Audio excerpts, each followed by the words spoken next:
你见过什么样的中国？是960万平方公里的辽阔，还是300万平方公里的澎湃？是四季轮转的天地，还是冰与火演奏的乐章？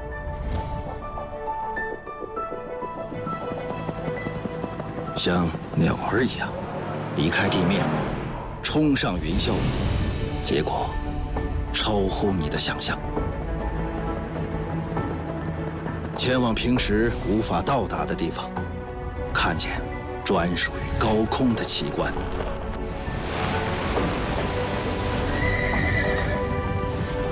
俯瞰这片朝夕相处的大地，再熟悉的景象，也变了一副模样。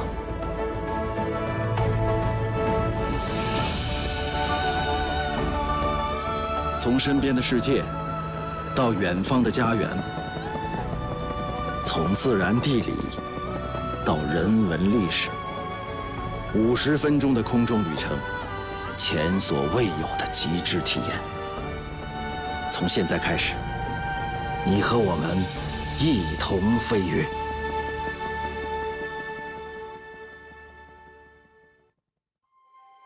安徽省地处华东地区，跨越了中国的南方与北方。长江与淮河2条水系，将安徽分成了皖南、皖中和皖北。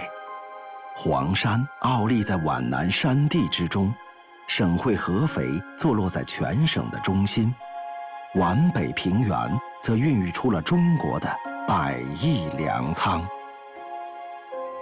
前往安徽的旅程从黄山开始，发现黄山松特立独行的秘诀。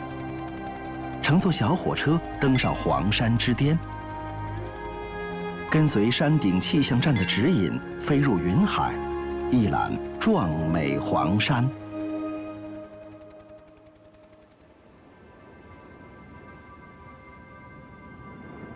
800米半空，生存艰难。偏有松树深深扎根石缝中，在山巅站得稳稳当当。在中国，这些松树很有名，不只因为它们强大的生存能力，更因为它们脚下的这座山，名叫黄山。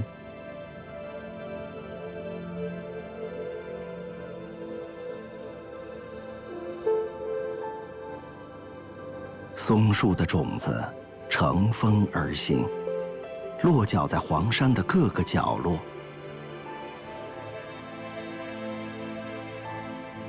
花岗岩的缝隙，缺水源，少养料。看似可以随处生长的黄山松，却自有一套生存法则。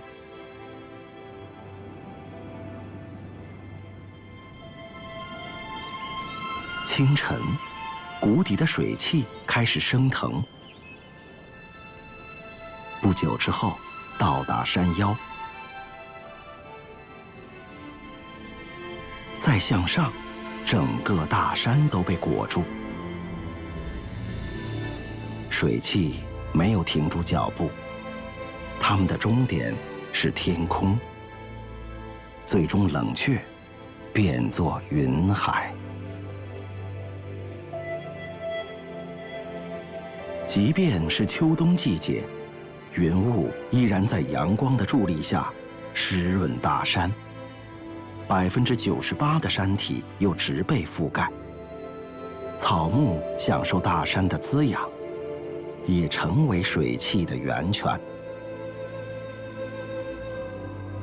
喝饱水，黄山松还要绝地求生，它们的根不断分泌有机酸，从坚硬的岩石中溶解出点滴养分，形成薄薄土壤。阳光正好，木已成林。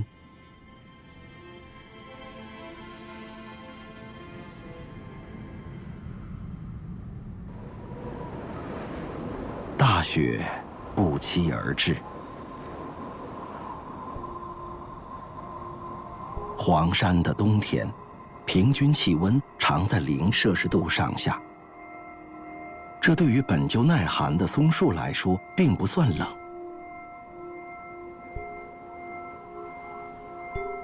但冰雪意外增加的重量，对根部缺土的黄山松是一个考验，难免让它头重脚轻。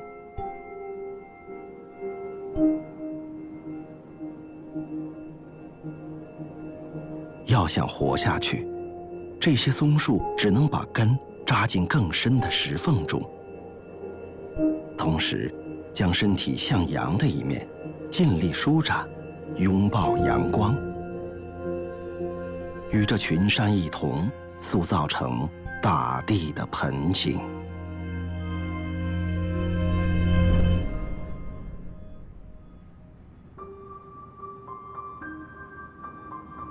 从高空欣赏黄山，并不止我们。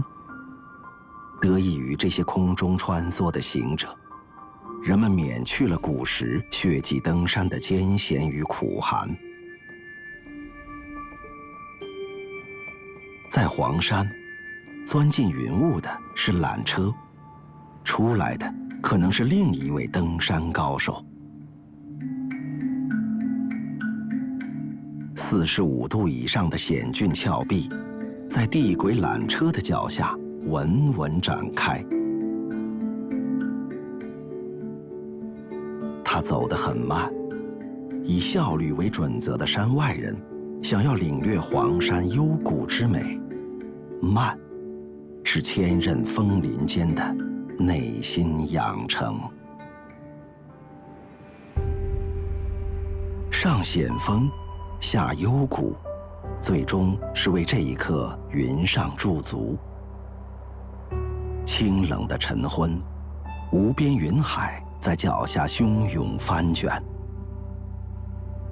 每天都会有人在山峰中等待更多的奇观，但他们不用等太久。这颗云雾中的明珠，是华东地区海拔最高的气象站。从1956年1月1日起，这座气象站便开始积累稳定可靠的气候观测资料，以便研究中国长期的气候演变规律。到了2006年，它新增了一项黄山气候导游的任务。它会告诉登山者，在什么时间能等到流云飞瀑，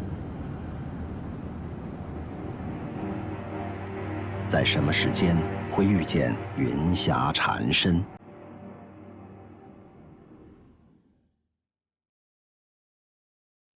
在什么时间会看到奇异的光。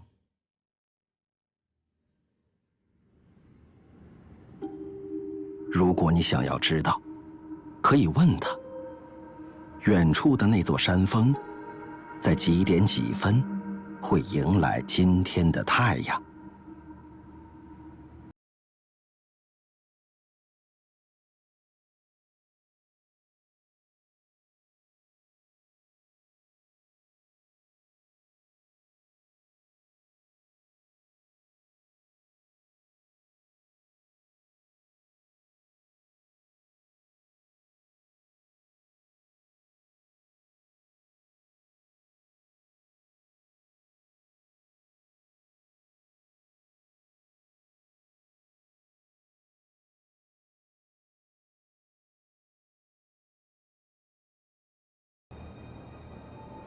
这一趟旅行，我们将飞往皖南，看看人们如何用古老的方式收藏四季，寻访中国南方民居的一种经典模样，在青山绿水间铺开久负盛名的宣纸。最后，随江水流转，回望记忆中的故乡。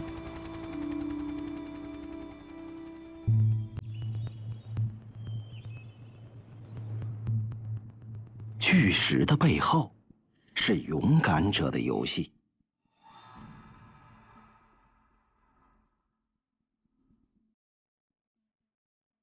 他们挑战的花岗岩峰林，经历过亿万年的雨水，才冲刷成站立的刀刃。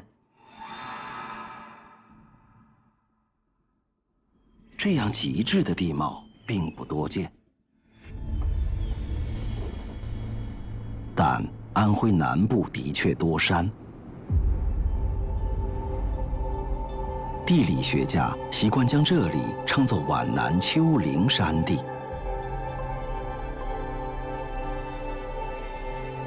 那么，山地人的生活又是怎样呢？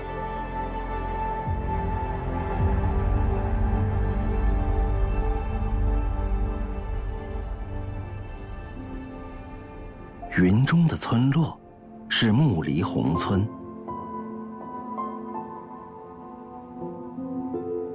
不足100户人家，在这条山脊上生活了400多年，无意间满足了人们对于仙境一词的遐想。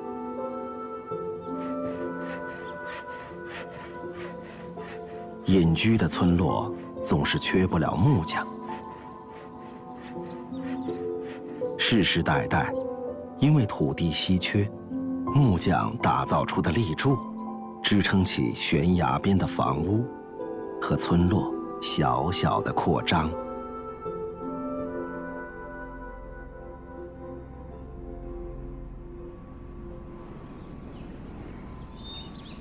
皖南竹海中也有一个小小的村落，这片竹海因一部名叫《卧虎藏龙》的电影被人们熟知，但很少有人知道，在大山里种竹子是人们智慧的选择。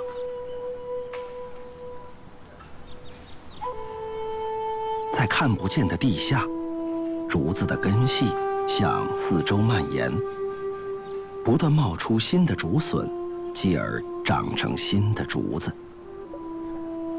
有时候，一片竹海只是由一根竹子生发而成。一个小小的村落，就能驾驭一座大山。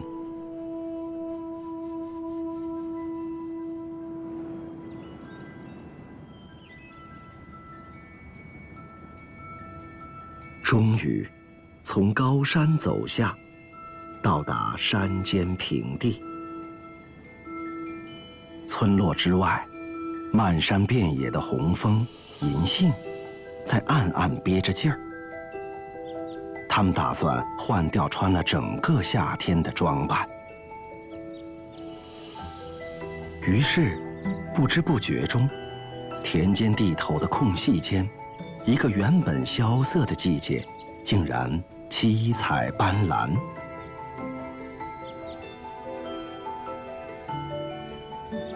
他们似乎也在庆祝村子里的丰收。10月，经过雨季的浸泡，房前屋后，窗台楼顶，程侃人在追逐难得的阳光。盛满各色食物的笸箩，迫不及待地被人们搬到屋外。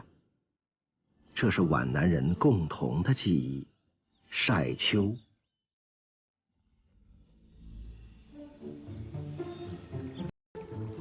其实，晒秋不只是秋天的风俗。在古代汉语中，秋是收获的食物。春晒笋干，夏晒茄干，秋晒辣椒，冬晒腊肉。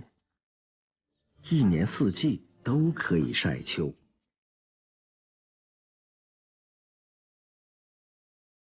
经过晾晒，水分蒸发，微生物失去生存的条件。蔬菜、粮食总是这样一年一年，以秋的名义被郑重收藏。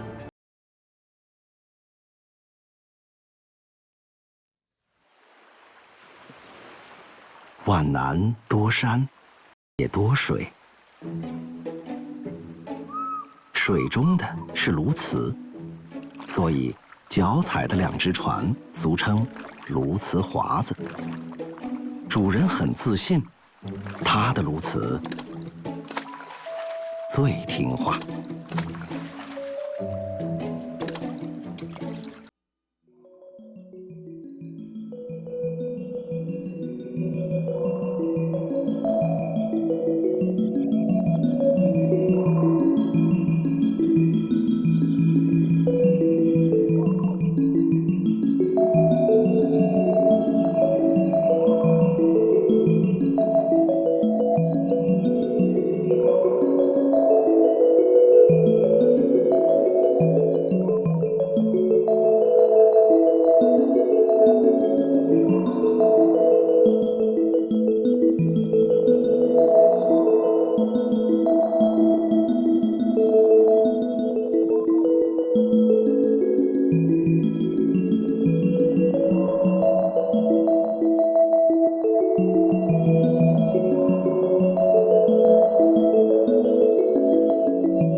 在皖南村落，人与水的关系更近。进村的路是水上窄窄的石板路，散步的地方在围着村子的小河旁。每一条小巷中，几乎都藏着一条独立沟渠。月沼位于村子的中央，它是村中最大的水塘。整个村落就是一张密集的水网，连接村内村外，连通家家户户。这里的人们在粉墙黛瓦间建宗祠、立族规、续家谱，家族宗法在古村代代相传。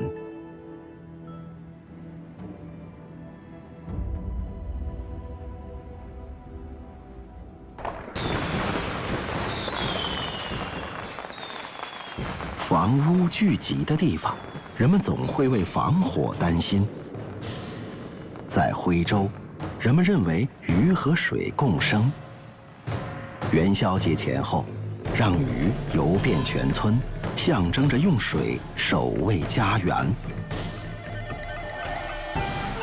鱼灯在汪满田村已经畅游了600多年。大鱼小鱼，鱼公鱼婆，鱼子鱼孙，翻滚间，古老的祝福涌入千家万户。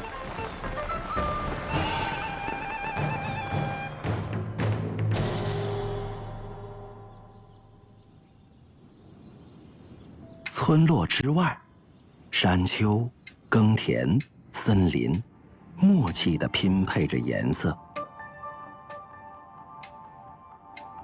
但这些人偏要在这成熟的色系中堆出一山刺眼的白。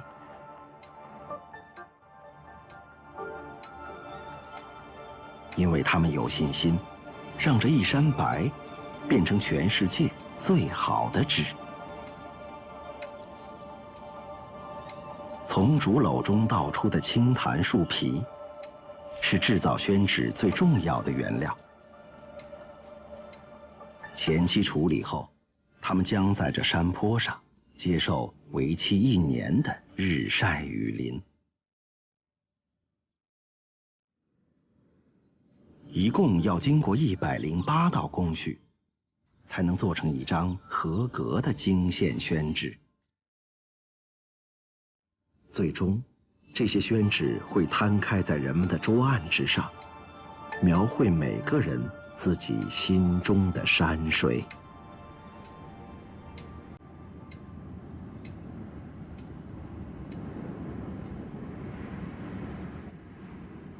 过去1000年，很多个这样雾气未散的清晨，无数皖南人行囊中背起家乡的宣笔、徽墨、经线宣纸和设宴，在这条大江上登船。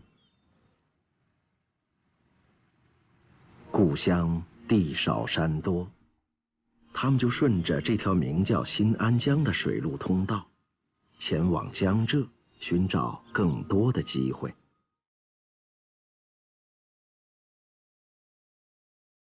多年后，他们中的一些人因为经商的成就，被称作徽商，能负重致远，温驯却也执拗。在明清两代的长江三角洲，他们造就了无徽不成事的商业传奇。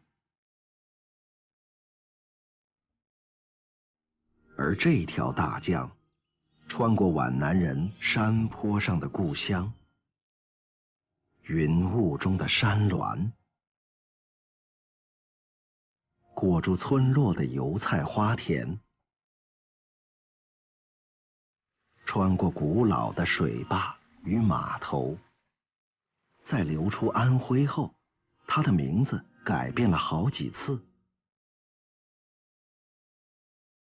最终以钱塘江的名义流入东海。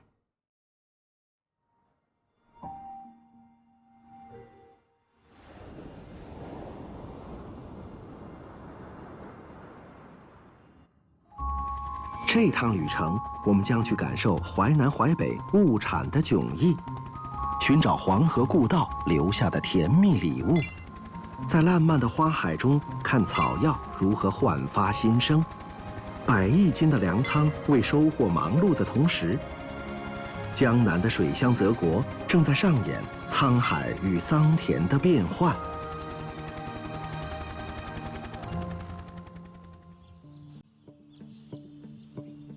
砀山产梨，在明清时就已名噪一方。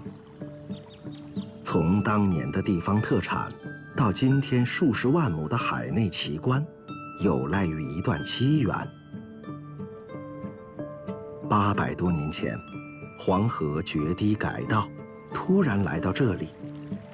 流淌了7个多世纪之后，这条大河才终于扬长而去，留下漫漫黄沙，吞噬了废弃的河床。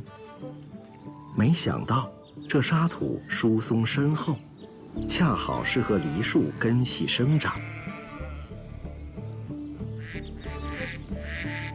草木不生的黄河故道，渐渐成就了一条梨花大道。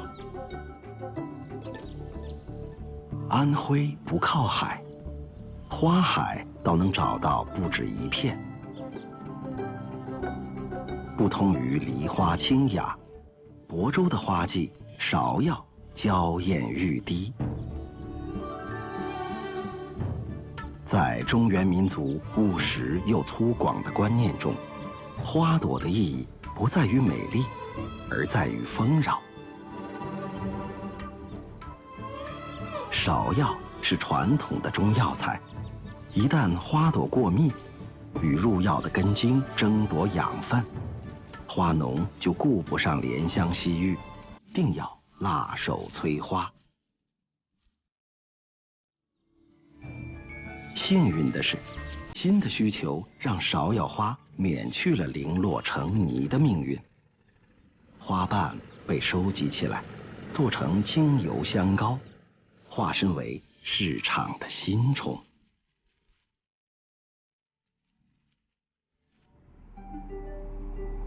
4台大型机械，每天可以收割近200亩麦田。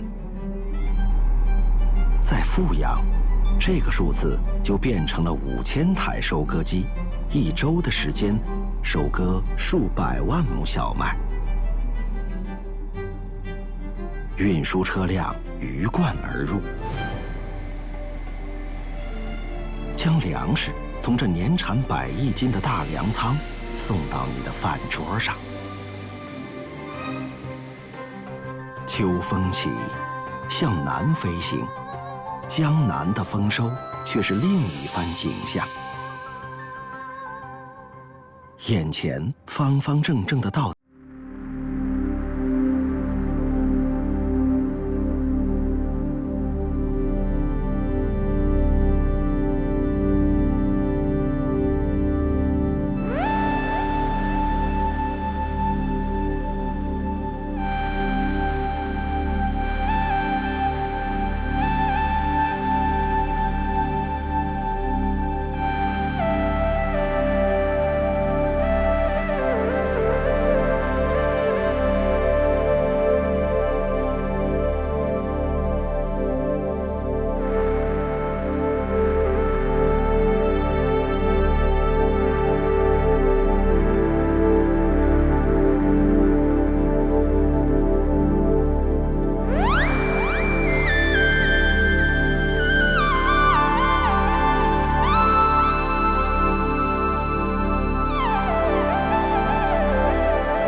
被淮河分隔的南北，在100多年前被这座铁桥连通。人们头一回坐火车跨越淮河，就行驶在这座桥上。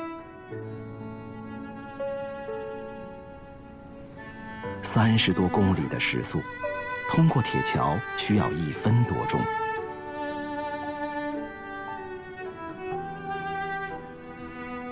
如今，身边的高架桥上，高铁以超过300千米的时速跨越淮河。这是斑驳的老铁桥无力承载的速度。整个跨越过程只需要6秒，南北之间不再遥远。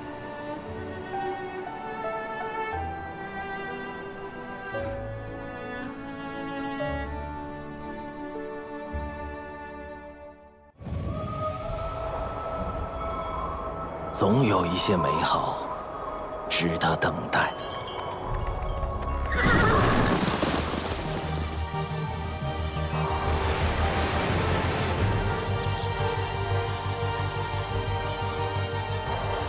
你见过什么样的中国？航拍中国第3季，一同飞跃。淮河的旅程从一项超级工程开始，看大坝如何驯服一条桀骜不驯的河流，在淮河边最广阔的湿地寻找一片热力无限的重生之地。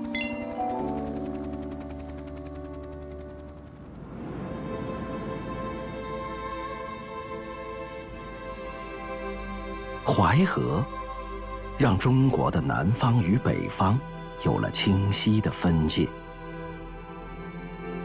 但是，在漫长的岁月里，淮河曾经被黄河夺走过入海口，也一度化为长江的支流。夹在这2条大河之间，淮河却难有自己清晰的路线。皖北平原地势平坦，刚出大山的淮河没了束缚，就在这里徘徊往复，肆意流淌。稠密的水网本可浇灌出一方沃土，但淮河水的喜怒无常，却常令人们无所适从。一场暴雨，辛苦经营的家园变成汪洋泽国。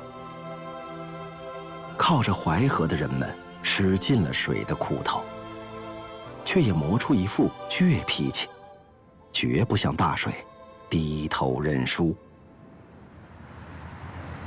开车沿这条路跨越淮河，车程需要1个多小时。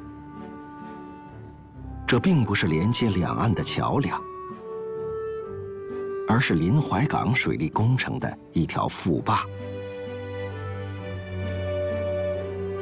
主副堤坝近80公里，如一条缰绳，勒住桀骜不驯的大河。上世纪50年代，人们铁了心根除水患，直面淮河。堤坝截住山区倾泻而下的河水，将它们引入新挖的河道。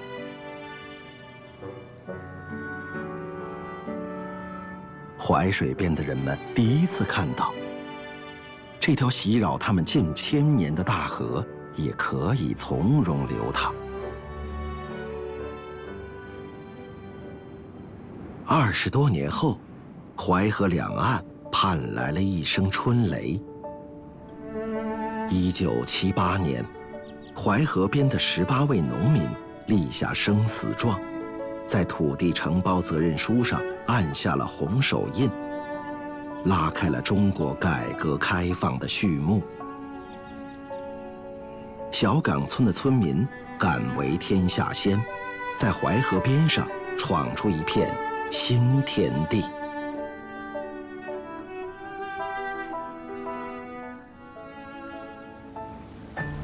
焦岗湖是淮河流域面积最广大的湿地之一。10多年前，这里曾是淮河重要的泄洪区，人们不得不常年住在船上。如今，水患已经远离，居民终于下了船，有了不晃荡的房子。他们再回到水中央，已是与花叶相伴的采莲人。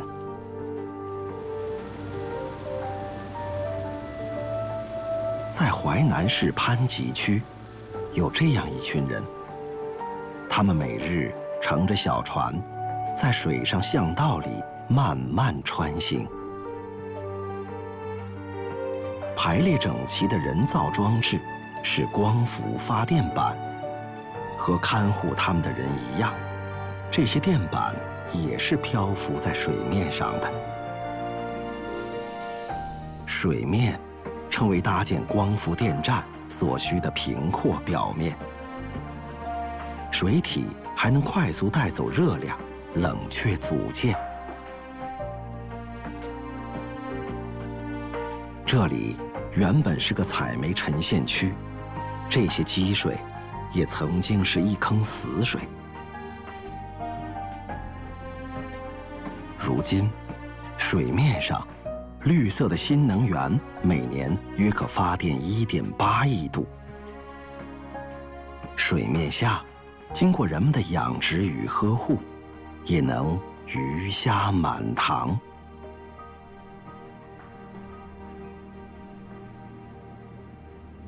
接下来的旅程，我们将翻越一座小山，遥望滚滚长江之上，万洲竞渡，登上岸边最古老的灯塔，寻访2位长江里的老朋友。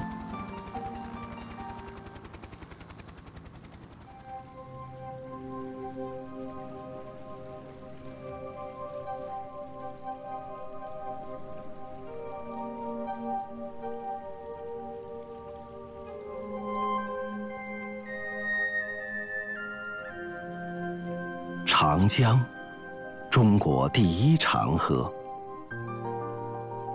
中国1/5的大地都能得到它的滋养。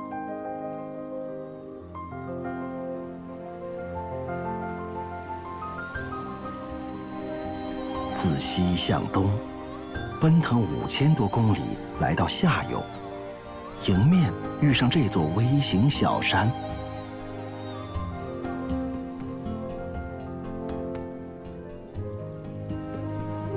它曾与对面的石矶连为一体，数百万年的地壳运动，江水冲刷，中间的土石消磨殆尽，只有小孤山依旧坚守江岸，为长江引航。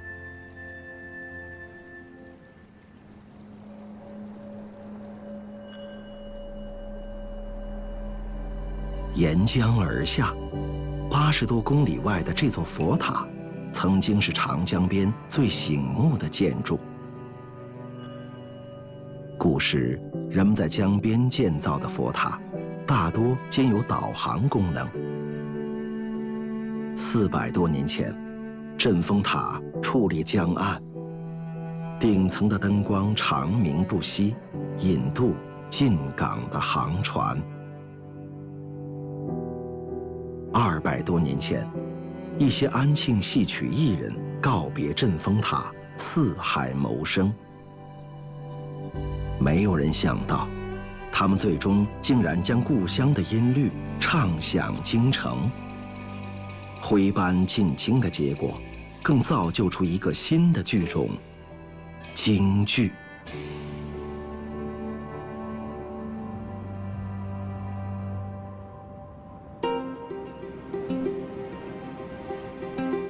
水运的发达，让长江成为中国最重要的水上交通走廊，是串联起11个省市，从沿海地区向内陆推进的重要经济带。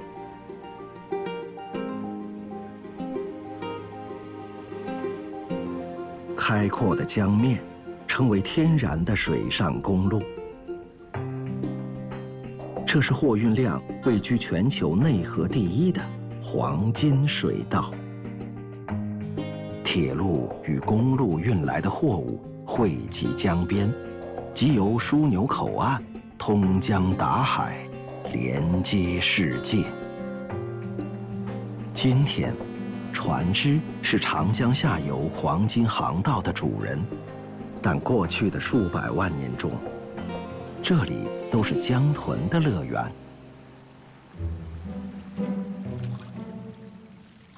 这种小型淡水豚在长江干流中仅有400余头，已属于极危物种。在大通古镇，一处江豚庇护所设立在沙洲与江岸的夹江里。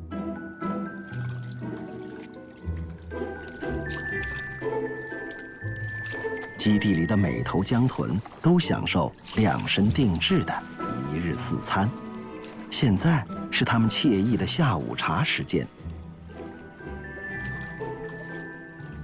经过近20年的精心养护，共有7头小江豚在这里出生。未来某一天，也许我们会在更广阔的长江里和它们相遇。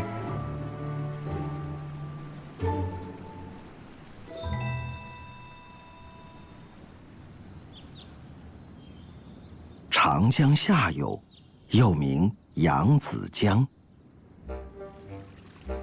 扬子鳄，世界上体型最小的鳄鱼，却被冠以大江的名字。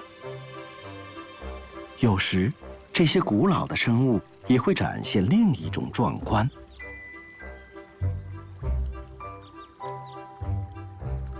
阳光晴好的午后，扬子鳄集体晒太阳，可以铺满滩地。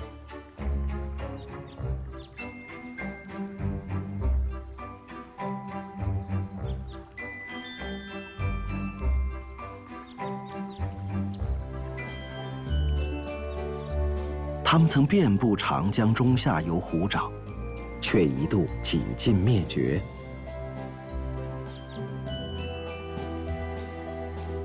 今天，16000条扬子鳄的庞大家族扎根繁育中心。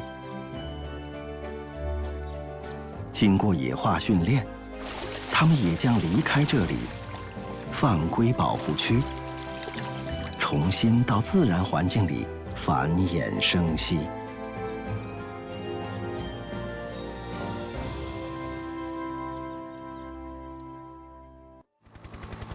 最后的旅程，我们将赶往大山深处，登上一块巨型花岗岩，欣赏一幅稍纵即逝的写意山水，飞往5湖4海之一的巢湖，最后到达安徽的中心，眺望科技铸就的无限可能。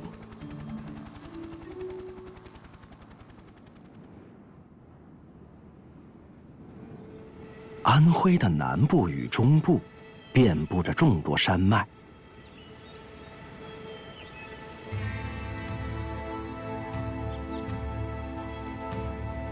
在山地自行车爬坡赛中，一路骑行只是奢望。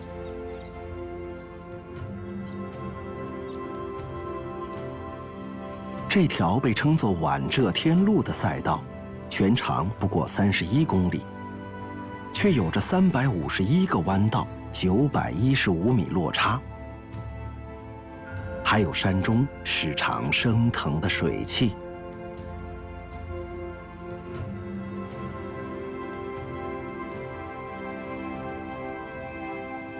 终点就在迷雾的尽头。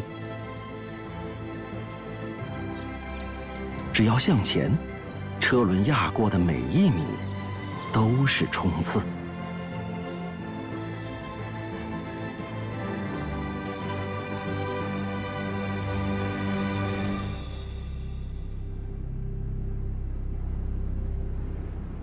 向西北方向飞行，去往皖中大地。天柱山的亮相，首推彼此依靠并肩站立的山岩。山腰往上，气温常常徘徊在0°C上下，导致冰与水在频繁切换着形态。多变的流水从来不怕坚硬，表面的沙石在漫长的时光中最先被冲刷掉。继续打磨，岩石的棱角与锋芒也渐渐变得圆润光滑。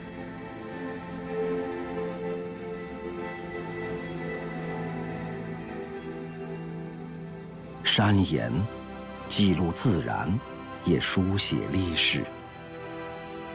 天柱山，古称皖山，春秋时期，它就曾守护过山下一个名叫皖国的古老国度。今天，这个皖字也称为安徽省的简称。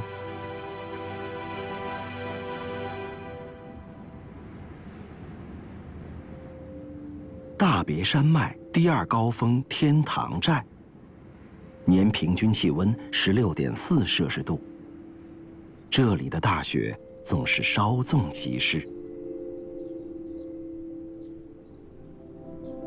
山刚刚变白，一道道裂纹同时形成，冰雪融水汇成无数小溪、急流与山涧。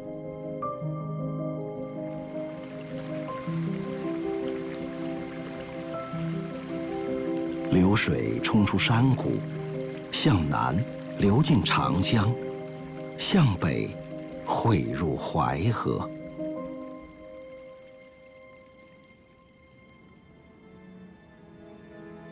只是，在前往淮河的途中，会遇见连绵起伏的丘陵。雨季时，洼地爆发山洪；旱季时，梯田缺水干裂。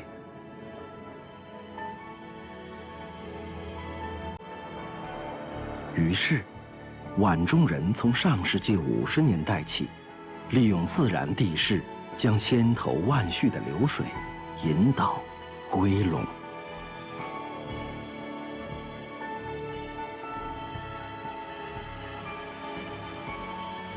眉山水库建成的年代，这道88米高的大坝是世界上最高的连拱坝。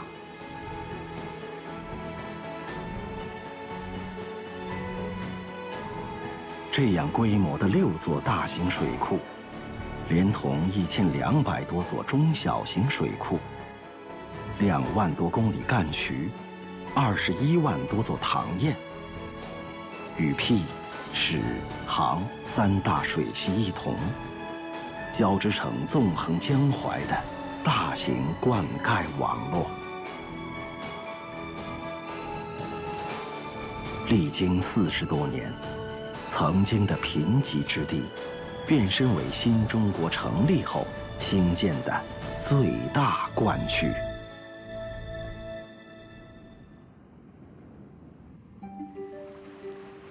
不远处，五湖四海之一的巢湖正经历着另一种改变。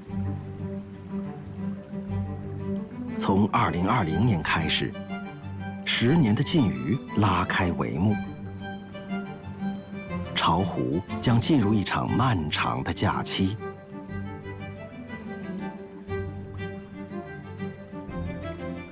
渔民告别了以船为家的生活，从此千帆竞渡的热闹让位给自然与未来。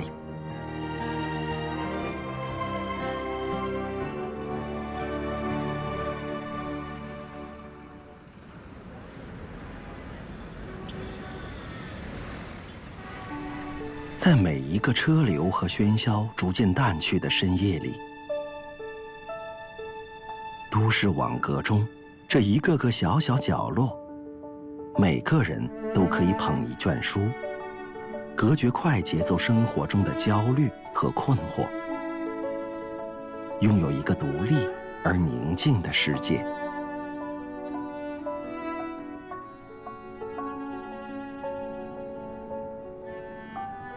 这座书店的灯光24小时都不会缺席，连同这座城市中的每个人并肩坐在知识的明灯下，孕育着大胆的想象和尝试。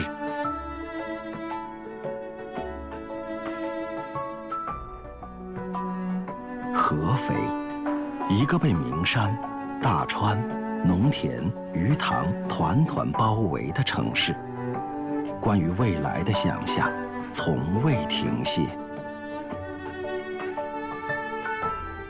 中国科学技术大学拥有我国第一个国家级实验室，几代人才聚首在科教的火把下，也让更多的科技工程在这里相继开展。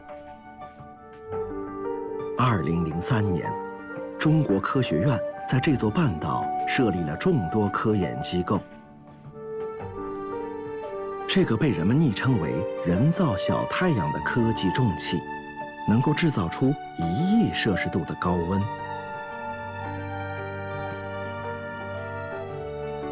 在环抱着他们的这座城市，诞生过中国第一台微型计算机，也诞生过全球首颗量子科学实验卫星。无数个中国乃至世界第一，让科技成为了这座省会城市的独特名片。安徽身跨南北，合肥一省山川名胜与多元文化环抱的地理中心。没有不可撼动的传统羁绊，任由新时代的探索者开荒拓土。在乡土宁静的安徽，跳动着一颗朝气蓬勃的心脏。